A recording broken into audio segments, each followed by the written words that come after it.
Okay, here's a quick video just on Act 4 of Macbeth, and by now you're probably sensing that the play is really moving towards its resolution quite quickly. Remember, at the very beginning of our study, we talked about how the idea of time is kind of confused, but here we actually, I think, we get a sense that things are picking up towards a resolution as an audience. So keep that idea in mind. Also, keep in mind Macbeth's state of character, all the other major subject and ideas that we have raised.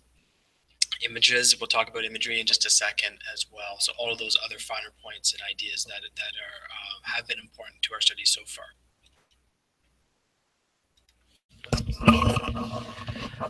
Okay, so I'll just share you my screen. And here we go. So dealing with Act 4 of Macbeth. So the first one I would like to draw your attention to is the foreshadowing that happens, particularly at the beginning of Act 4 with the witches' apparitions. Okay, watch this little clip, and you get a true sense of how this is being staged. But I think more so, you get a sense of the effect of all of this on Macbeth and his character. Look at it as a sense, in a sense that does this make him bold, resolute? The second apparitions, be bloody, bold, and resolute. Laugh to scorn the power of man, for none of woman born shall harm Macbeth. Does he internalize this right here?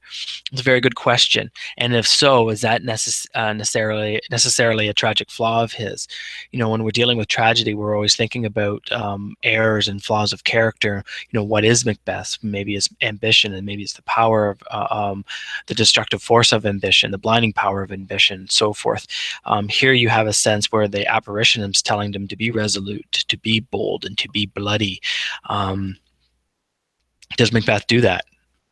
So watch that video, go through this, and see what the overall effect of this is on Macbeth's character. Also, I would like you to draw your attention to, here's another Toil and Trouble scene acted out differently. Again, I asked you to watch that as well. Is where you have the inversion or the duality of the witches here. This is a play about duality, and so you have the witches in through the use of the apparitions, really giving you a sense of a world that's turned upside down, a world that's chaotic, and a world that's inverted. And then again, question here is, how does this add to the play's overall sense of tragedy? And to answer this question, you have to ask yourself, what's actually particularly tragic in this play? What is sad about this play on any level? And in answering that question, you'll get a sense of exactly how these witches and these apparitions are tying into that particular idea of tragedy. Let's look at Macduff quickly and his character. We see this coming through in 4.2 with Lady Macduff talking to the son, and the fact that both Lady Macduff and his heir are brutally murdered. Again, this is a plan of Macduff's, but more so, go through this and just see what Lady Macduff, in her sadness, is the fact that she feels that she's been abandoned by Macduff, and that his duty and sense of honor and loyalty is that to country over family, and see how that in your own head adds to the overall sense of tragedy of the play. It is a quite sad scene, not only because they're brutally murdered, but also because of the fact that she sees Macduff as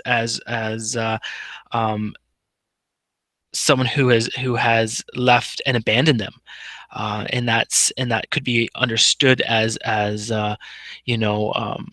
sense of misdirection, because really, one could see Macbeth as saving them and trying to save them from Macduff as trying to save them from Macbeth, and this is quite a sad scene. So take a second look through that, see how it's adding to the overall tragedy, because when we get to 4.3, it comes back up again through Malcolm and Macduff's discussion. Questions here is, how does this add to Macduff's overall characterization? How does this add to the overall tragedy of the play? And look back, and we'll get to imagery in a second, just to see what if there are any particular images that stand out within this particular scene at all. Scene 3, I want you to look at this idea of manhood, of manliness.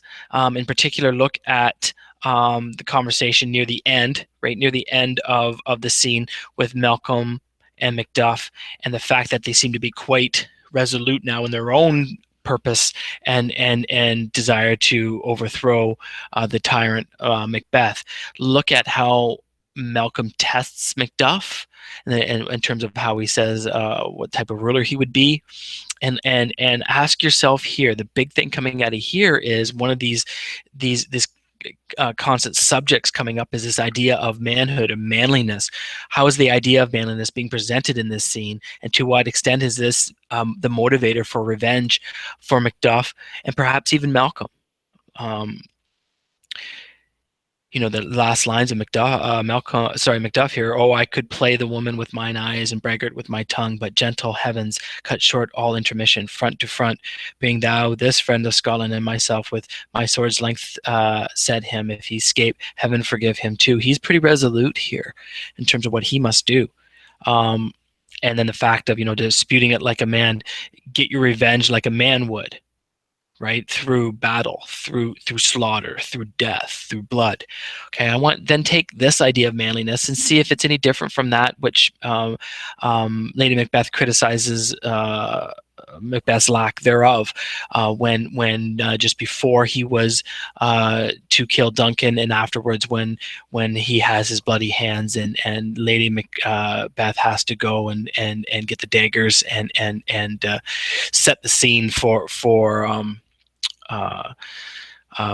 the discovery of Duncan's body. This is a very important part here too.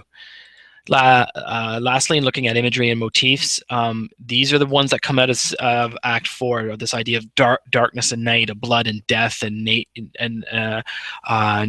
natural and the supernatural. We have not necessarily contrasting sets, but we do have light and dark. Okay, but we have darkness and night being done. We have blood and death, or life and death as well.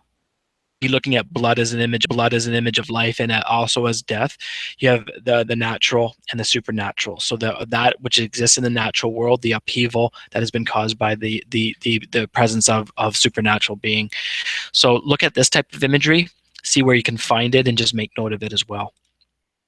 Lastly, you have another placemat to complete, and here basically I'm asking you what's an emerging theme of the play, and in doing so, find your subject and get your theme. Okay, where do you see direct quotations of your theme? What's your subject here? Just get your subject, and from that, so if it's ambition, if it's power, whatever, try to develop it into a theme statement. Where do you see that being in Act 4? Where do you see that existing in Acts 1 to 3? That's your theme piece here. Okay, try to find some examples here. You look at the contrasting sets, right? The dualism in the play. Fate and free will, ideas of fate and free will, illusion and reality, good and evil, friends and enemies, truth, deception. I'm asking you to see how each of these connects to your theme. Okay, these contrasts connect to your theme, and then do you see any examples of this connection from Acts 1 to 4, and just kind of make note there as well. All of this formative work that I've been having you do with these placemats can be turned into 2 essays and be used for your essay, and I will also count them as rough work for your essay as well. So if you're able to submit that stuff, that would be to your benefit as you work through and find stuff for your essay. Okay, so hopefully that's helped. Again, if you have any questions or concerns, please email me through D2L or see me in the hall.